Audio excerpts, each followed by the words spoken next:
Troy has plans in the work of creating a new bike lane in order to help drivers and cyclists share the road. Police received a call just after 10 o'clock a.m. from a resident stating they found a body in the pond just behind the street. And police speculate that the body could have been there for several days. Troy University announced that tuition will increase by 3%. So how much extra will students come out of pocket come this fall? Some of Troy locals got a chance to come out to the farmers market to purchase some fresh fruit and vegetables.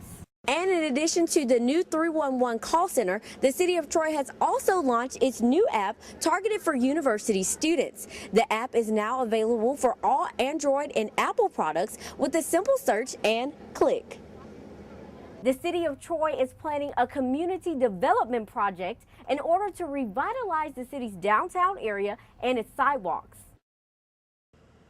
The body of an unidentified man was pulled from a pond off Diana Street in Troy Wednesday morning.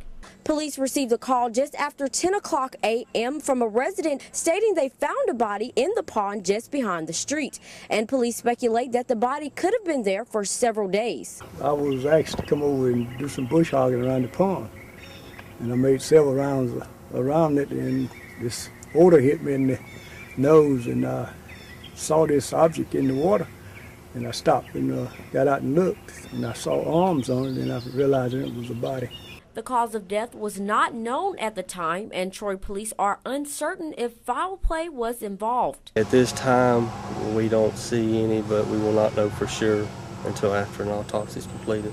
Although Troy police cannot make a positive ID on the body at this point in the investigation, Wright tells us that he personally believes he found the body of Robert Earl Teague, a 44-year-old man reported missing from the Diana Street area since Saturday, September 14th. I didn't get upset or nothing. I'm just proud I was able to find it because I noticed that they was looking for this individual, and I think that's who it is. Because everybody was suspicious where was he at, for his body.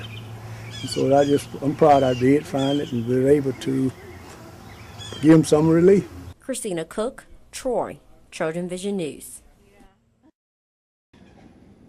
The city of Troy should expect some changes to the old approach to questions and issues regarding the city. We're working right now on a 311 program. That's one of the things that when I took office, we wanted to talk about customer service and ways to help people, especially in a town like Troy, because as you move into town, you don't know, where do I pay my light bill, where do I register to vote, where do I get information on this or that. So whatever their city issue is, whatever the question is, it'll be able to be answered. And as Mayor Reeves explains, this new launch into a more tech-savvy city is just the changes that the city of Troy needs, while still catering to every age range. I think this is a way that we can bridge the gamut of technology and communication, and we want to be able to communicate with you in your preferred method. We want to make sure that we can communicate with college students, whether it's via Twitter or Facebook or those types of things, because we know that's the way that you like to communicate. Mm-hmm. So we want to make sure that we are there for everyone from the 18-year-old college freshman to go to the mobile app, whether it's Android or iPhone, to the 88-year-old senior who wants to pick up their phone and dial 311. And what will these new changes mean to the city of Troy? It's not really an operational change. I mean, we have people right now that are doing these things every day. Mm-hmm. But this is just a way for us, a tool to manage what we're doing and to bring in information and then manage our resources to make sure that we're meeting the people's needs and making sure that they know that this was handled. Christina Cook, Troy, Trojan Vision News. Some say it takes a village to raise a child, and sometimes it takes a community to build a house. For the past 2 years, Pike Habitat has been building a house for a Troy family in need. And after joining forces with Troy University, this house is close to becoming a home. Today we are doing a Welcome Week service project. Our office hosts a Welcome Week service project every year. This year we're helping out Habitat for Humanity. We have students here that are helping build the house, do some of the inside work. All the outside work has been done, so now they're just going to help put up some drywall, do some siding, things like that. Unlike most Habitat homes, this process was a little more lengthy than others, but with the help of many dedicated volunteers, this home will stand on solid ground. Typically, a house is built for us 6 to 8 months, something of that nature. Unfortunately, this is the second location for this house. So it was built up the street, and a really hard rain came, and there was actually deficiencies in the subsoil. So we ended up moving the house here, about a block and a half from the original house. It's a flat lot, so we shouldn't have any problems with houses moving and stuff like that. And with an expected completion date of about 6 months, Habitat for Humanity is looking for several volunteers. How can you become a volunteer, you may ask? Search on Troy-Pike Habitat. You'll find our website, and we are keeping that pretty well updated on what kinds of things are going on, when we're having work days. Christina Cook, Troy, Trojan Vision News. A recent survey published by BusinessInsider.com polled states about their opinions on other states.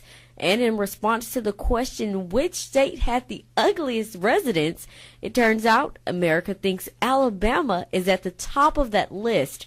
So, what do Alabamians think about this top rating? If they're uglier? Boy, I think that's a pretty big stereotype, because I think you can go to any state and you've got some beautiful people and you've got some not so beautiful people. So, no, I don't think that there's any possibility that Alabama has the ugliest people. That's not true. I know for a fact that's not true. You know, my girlfriend, she's from Alabama. She's beautiful. Simple as that, you know. Alabama has beautiful women. I think there's good-looking and not so good-looking people everywhere you go. I feel like that poll is so inaccurate right now. And I believe that the state of Alabama has a lot of beautiful individuals in here. So let's see. If Alabamians and other residents from surrounding states don't agree with this poll, then what state actually does have the ugliest residents? I'm a native of Alabama, and I can't say we have the ugliest, because there's still West Virginia out there, and you know, those hillbillies up there, oh God. I would say West Virginia. I've been to West Virginia, and they are some very unattractive people in West Virginia. I had to say, like, it's like a lot of people sound like they're inbred in West Virginia still.